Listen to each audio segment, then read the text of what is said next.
আবার ফিরে এলাম সবার প্রিয় রোদেলা আপুর প্রেমিক অপ্রেমিকের গল্প নিয়ে।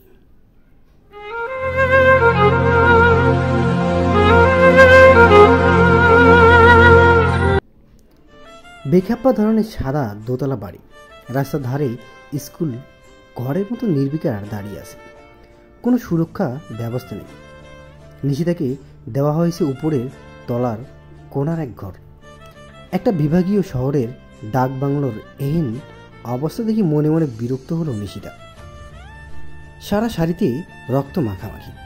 ছিনতাইকারী ছেলেগুলো ইচ্ছাকৃতভাবে চাকুর পোস্ট মেরেছে নিশিতার পেটের কাছে। খুব একটা কাটেনি, কিন্তু রক্তক্ষরণ কম হয়নি। বন্ধুরা, আমাদের গল্পটি যদি ভালো লেগে থাকে তো অবশ্যই একটা করে কমেন্ট করে জানাবেন।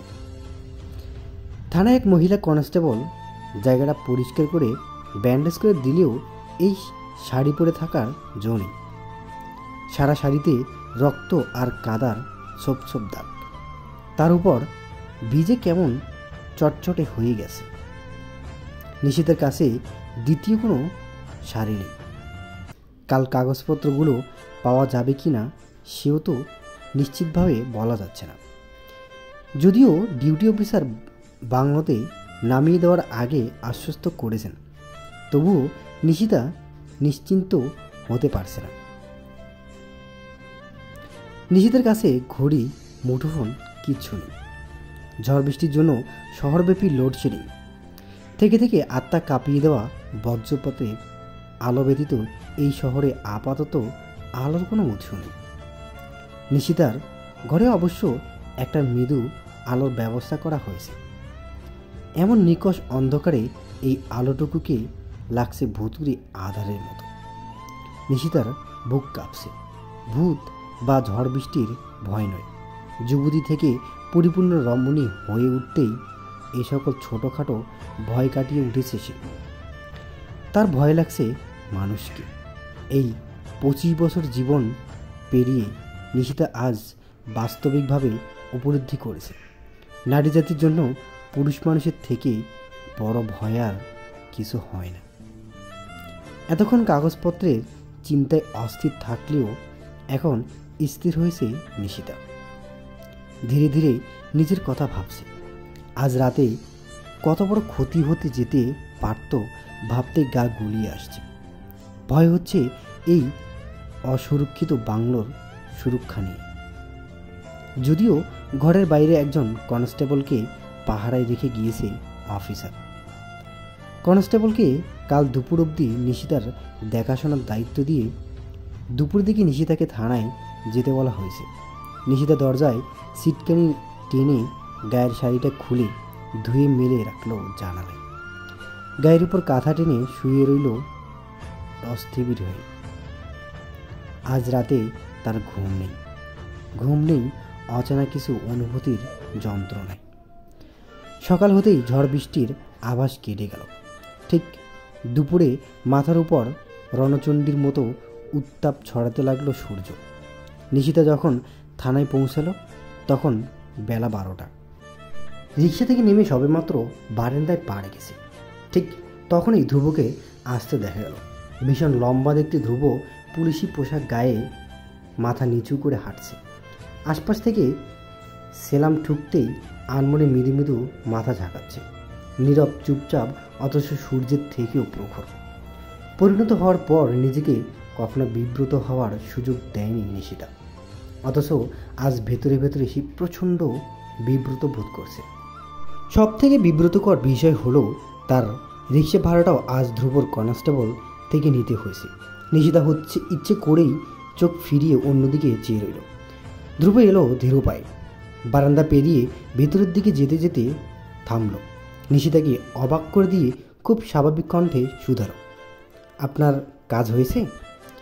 নিশিতা চোখ ফেরাতে বাধ্য হলো। ধ্রুবর সেই সুখী সুখী চেহারা দেখেই মানসপটে ভেসে উঠল কোনো এক সুখী নারীর ছবি। হয়তো সেই নারীকে খুব ভালোবাসে ধ্রুব। হয়তো জীবনের থেকেও সুন্দর ভোর আসে তাদের ঘরে।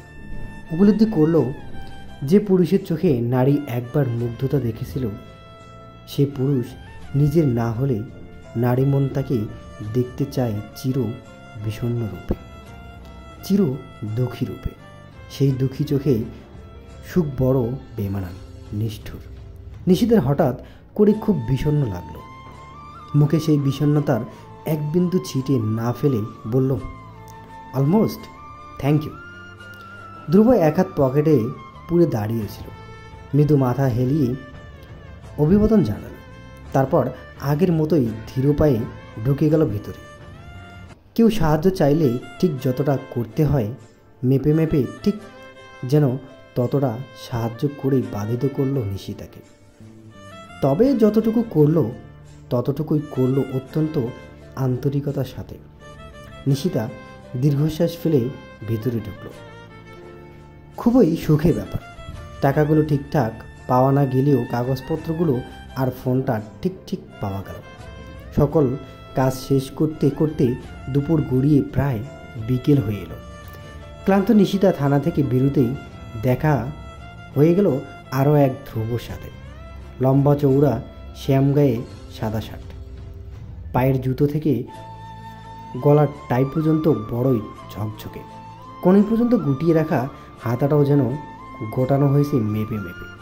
টাইটা একটু ঢিলে হয়ে এসেছে।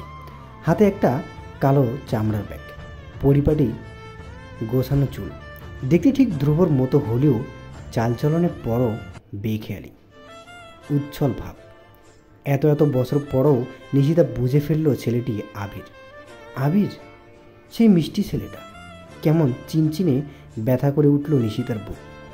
রেলগাড়ির বগির মতোই একের পর এক দেখা দিতে লাগলো মিষ্টি মিষ্টি স্মৃতিরা।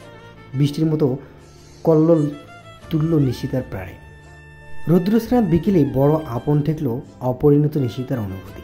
বিশেষ একজনের দৃষ্টিতে শরীরময় থরথর কাঁপুনি, তার ছোঁয়া, বৃষ্টি ভেজা রাতের নিঘুর কিছু অনুভূতি। একই দোলনায় বসে থাকা ঘনিষ্ঠ দুটো নরনারী। ভাবতে ভাবতেই থমথম হয়ে গেল নিশিতার বুক। আহা, বুকটা যে পুড়ে যাচ্ছে তার। কেন পুড়ছে? নিশ্চয়ই রোদের তাপে। মাথায় পুরাতন কথার ঝাঁক মেলে আনমনেই বারান্দা থেকে নেমে গেল নিশিতা। আবিরও নিশিতাকে খুব একটা খেয়াল করল না। বারান্দায় দাঁড়িয়ে থাকে কনস্টেবলকে ভাইয়ের কথা শুধিয়ে ভিতরে ঢুকতে নিয়েই এক নজর চাইল নিশিতার দিকে। তারপর চেয়ে রইল অনেকটাক্ষণ। এই মলিন শাড়ি গায়ে কেবল চাহনিতে তেজ ছড়ানো মেয়েটিকে সে চেনে। আবির ভিতরের দিকে চলে গেলেও পিছনে ফিরে দেখল ততক্ষণে গেটের কাছে পৌঁছে গিয়েছে নিশিতা।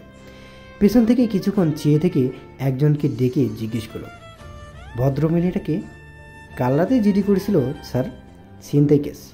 আবির ছোট্ট করে ও বলেই আরও একবার পেছন ফিরে চাইল।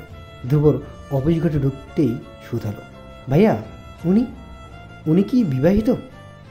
ধ্রুব কিছু নথিপত্র ঘাটছিল। আবিরের হঠাৎ আগমনে যতটা না অবাক হলো, তার থেকেও অবাক হলো তার প্রশ্নে। বিভ্রান্ত হয়ে বলল, কে? কার কথা বলছিস? ভাবি। শব্দটা আবিরের গলা অবধি এসেও আটকে গেল। সে আবিরকে নিশিতা অসংখ্যবার চোখ রাগিয়ে পরাস্ত করতে পারেনি। আজ সেই আবির নিজ থেকে বুঝে গেল সেই সম্বোধনটা সেই নারীর জন্য নয়, বোধহয় ছিল না কখনো। কিন্তু কি বলে ডাকবে তাকে, যাকে একদিন আকাশ সমান শ্রদ্ধা করেছিল? তাকে কি নাম ধরে ডাকা যায় না। আবির আমতা আমতা করে বলল, ওই তো বারান্দায় দেখলাম যে একজন ভদ্রমহিলা, সাদা গোলাপি শাড়ি পরনে। ধ্রুব প্রশ্নটা প্রথমেই বুঝেছিল। আবিরের লম্বা বিশ্লেষণে শেষ হতেই সে নিজের কাজে মন দিল। ঠান্ডা কণ্ঠে বলল, তা কি আমার জানার কথা? তুমি চাইলেই জানতে পারতে, তাহলে হয়তো জানতে চাইনি। কথাটা বলে আবারও চোখ তুলে চাইল ধ্রুব। আবির সে কথার জবাব দিল না। ব্যাগটা চেয়ারের উপর রেখে নিজেও বসলো অন্য এক চেয়ারে। একেবারে ভিন্ন প্রসঙ্গ টেনে বলল, চলো ভাইয়া, আজ বাইরে খাবো। দাদার টাকা তো আছেই, এছাড়া বাবার ইনকাম, মায়ের ইনকাম, তোমার আমার ইনকামের এত টাকা খরচ করতে হবে না। আমাদের তো আর নেক্সট জেনারেশন আসবে না, তাহলে এত কামিয়ে লাভ কি? সুতরাং টাকা খরচেই মনোযোগ দেওয়া উত্তম। ধ্রুব কলম রেখে অবাক হয়ে চাইল, বলল, নেক্সট জেনারেশন আসবে না কেন? আসবে কিভাবে? তুমি তো বিয়েই করছো না। তুমি বিয়ে না করলে আমিও করব না, আমি না করলে কল্পও করবে না। সুতরাং আমাদের জেনারেশন এখানেই স্টপ। ধ্রুব হেসে ফেলে বলল, তোকে কে বলল আমি বিয়ে করব না? আবির টেবিলের উপর রাখা মায়ের একদম অন্যরকম ছবিটা দেখছিল। ধ্রুবর কথায় বিভ্রান্ত চোখে চাইল, যদিও বিষয়টা সত্য। ধ্রুব কখনোই বিয়ে না করা নিয়ে কোনো মতবাদ জারি করেনি। তবু আবির ভেবে নিয়েছিল ধ্রুব হয়তো হৃদয় ঘটিত কোনো ঝামেলা আছে। সুতরাং আবির ইতস্ত করে বলল, তুমি বিয়ে করবে? তার মানে আমাকেও বিয়ে করতে হবে? কি আশ্চর্য! তবে যে বছর কয়েক আগে বললে এখন বিয়ে নয়। তখন আমার প্রমোশন পিরিয়ড চলছিল, মাত্র চাকরিতে ঢুকেছি, কনসেন্ট্রেশন ব্রেক করতে চাইনি, এজন্য মানা করেছিলাম। কখনোই বিয়ে করব না এমন তো বলিনি। আবির কি মনে করে গভীর চোখে চাইল। সুধারও যাকে বিয়ে করবে তাকে ভালোবাসবে ভাইয়া। ধ্রুব চোখ ছোট ছোট করে চাইল, অবাক হয়ে বলল, কেন ভালোবাসবে না? আবির ঠিক উত্তর খুঁজে পেল না। ঠিকই তো, নিজের বউকে কেন ভালোবাসবে না? আমতা আমতা করে প্রসঙ্গ পাল্টাল। উঠে দাঁড়িয়ে বলল, আমি চা দিয়ে যেতে বলি, একদম কড়া লিকার। ধ্রুব জবাবে কিছু বলল না। চেয়ার থেকে উঠে গিয়ে জানালার পাশে গিয়ে দাঁড়ালো, একটা সিগারেট ধরালো। ধোঁয়াগুলো কুণ্ডলি পাকিয়ে উড়ে গেল দূর থেকে বহু দূরে। তারা বুঝি মিশে যাবে পেঁজা পেঁজা মেঘের সাথে। ধ্রুব সেই মেঘমালার দিকে চেয়ে রইল অনেকটাক্ষণ। ঠিক সেই সময়টাতে রিক্সা করে একদম ভিন্ন পথে চলে গেল মলিন শাড়ি গায়ে ভীষণ অন্যরকম সেই নারীটা। সেই খুব অন্যরকম নারীটার সাথে ধ্রুবর সম্পর্কটাও তো বড় অন্যরকম। কিছু নেই বলেও অসীম শূন্যতায় গিয়ে কোথাও যেন অসীম অমিলনে বেঁধে গেছে দুটো মন। ধ্রুব জানে সেই সুতোতে কেবল বিষাদ আঁকা। সেই সুতোর পথ সেই নারীর বেছে নেওয়া পথটির মতোই বড় আলাদা রঙের। সে রং দুটোর কোনো সন্ধি নেই, সেই পথের কোনো শেষ নেই, কেবল ক্লান্তিহীন হেঁটে যাওয়া, বহু বহু পথ পেরিয়ে যাওয়া, খুব গোপনে কুটি কুটি দীর্ঘশ্বাস আপন করে। ধ্রুবর দৃষ্টি নড়ল না, পলক পড়ল না, কাঁপল না ঠোঁটের সূক্ষ্ম কোনো পেশি। সেদিকে চেয়ে কেবল মনের গহীন থেকে মেঘের মতো বেরিয়ে এলো সহজ কিছু স্বীকারোক্তি। ভালোবাসা কাউকে কাউকে ঋণী করে ফেলে আবির। কেউ কেউ তা জীবন দিয়ে শোধ করে, কাউকে কাউকে করে ফেলে চিরপ্রেমিক। আমার খুব গোপন একটা বুক ব্যথা আছে। সেই বুক ব্যথা বইতে বইতে আমি তার চিরপ্রেমিক হয়েছি। আমি তাকে পাওয়ার আশা করি না, তাকে ছোঁয়ার ইচ্ছে হয় না কখনো, কিন্তু তাকে ভাবলে আমার বুক কাঁপে। আমি তার প্রেমিক হওয়ার অভ্যাস ভুলে যেতে পারি না। আমি এখন চাইলেও কারো যোগ্য স্বামী হতে পারি, পিতা হতে পারি, কেবল কারো প্রেমিক হতে পারি না। আমার যে তার সাথে আমৃত্যু বুক ব্যথার দায়, আমৃত্যু তার প্রেমিক হওয়ার দায়। সকল চাওয়া সকল ছোঁয়ার ঊর্ধ্বে গিয়ে সেই এই প্রেম মেঘের মতো ছুঁয়ে ছুঁয়ে যায়, কিন্তু বুকে ধরা যায় না। আমি যাকে বিয়ে করব তাকে খুব মন দিয়ে ভালোবাসবো আবির, তার ভালোবাসার মানুষ হব, কিন্তু তার প্রেমিক হতে পারবো না। চন্দ্রথপার প্রেমিক হওয়ার দায়িত্বটা খুব কঠিন। আমার বুক ভর্তি ব্যথা নিয়ে এই কঠিন দায়িত্বটা পালন করে যেতে হবে আজীবন। পুরুষ মানুষ নাকি দুঃখ না পেলে সার্থক প্রেমিক হয় না, অথচ আমি দুঃখ দিয়ে সার্থক প্রেমিক হয়েছি। এই প্রেমিক হওয়ার দায়িত্বটা কি ভুলে যাওয়া যায়? প্রিয় চন্দ্রথপা, তুমি আমার প্রাক্তন নও, বর্তমান নও, ভবিষ্যৎ নও, অথচ তুমি ধ্রুব সত্য। অথচ আমি তোমার আজন্ম প্রেমিক পুরুষ। অবসর পেলে আমায় একটু মুক্তি দিও। তোমার সব দুঃখ ঘুচিয়ে প্রেমিকের খাতায় আমার নাম কেটো। ইতি তোমার আজন্ম প্রেমিক ধ্রুব। নিশিতা যখন ঢাকায় পৌঁছালো তখন রাত নেমেছে। ক্লান্ত বিধ্বস্ত শরীরে বাসায় ঢুকতেই প্রিয়তা চেঁচিয়ে উঠে বলল, ও মাই গড, তোকে তো একদম ভিখারিদের মতো লাগছে রে। নিশিতা প্রিয়তার কথায় কোনো রকম প্রতিক্রিয়া করল না। সম্প্রতি প্রিয়তা প্রেম ঘটিয়ে সেঞ্চুরি সমাধা করে খুশি খুশি মনে তার পুরনো প্রেমিকের স্ত্রী হয়েছে। কদিন পর মা হবে। সে তার বাড়ি পেট নিয়ে সোফার ওপর বসলো। নিশিতার থেকে কোনো রকম উত্তর না পেয়ে বিরক্ত কণ্ঠে বলল, তুর্য ভাইয়ার যন্ত্রণায় তো কাল রাতে আমাদের ঘুম হারাম হয়ে গিয়েছিল বুঝলি। বড় ভাইয়ার থেকে তোর খবরটা শোনার পর থেকে সে পারে তো মিনিটে মিনিটে ফিট খায়। উফ, কী একটা অবস্থা। নিশিতা মলিন হাসলো। নিজের ঘরের দিকে যেতে যেতে বলল, বাসায় এসেছিল নাকি? তা নয়তো কি। নিশিতা জবাবে কিছু বলল না। প্রিয়তা তার ফোনটা নিশিতার ঘরে টেবিলের উপর রেখে গিয়ে বলল, তুর্য ভাইয়া ফোন করবে। নিশিতা ব্যাগটা টেবিলের উপর রেখে বিছানায় বসল। অন্যমনস্ক বিষণ্ণ মনটা একের পর এক ভাবনার সুতো ধরল। প্রত্যেক সুতোতেই তীব্র এক বেদনার ছায়া। নিশিতার ভাবনার মাঝেই ফোন বাজল। অন্যমনস্কভাবে ফোন উঠাতেই ওপাশ থেকে ভেসে এলো অস্থির কণ্ঠস্বর। নিশু বলছো? এই তুমি ঠিক আছো? তোমাকে কতবার করে বললাম আমার সাথে নাও, নয়তো ভাইয়াদের কেউ যাক সাথে। তুমি কখনো কোনো কথা শোনো না আমার।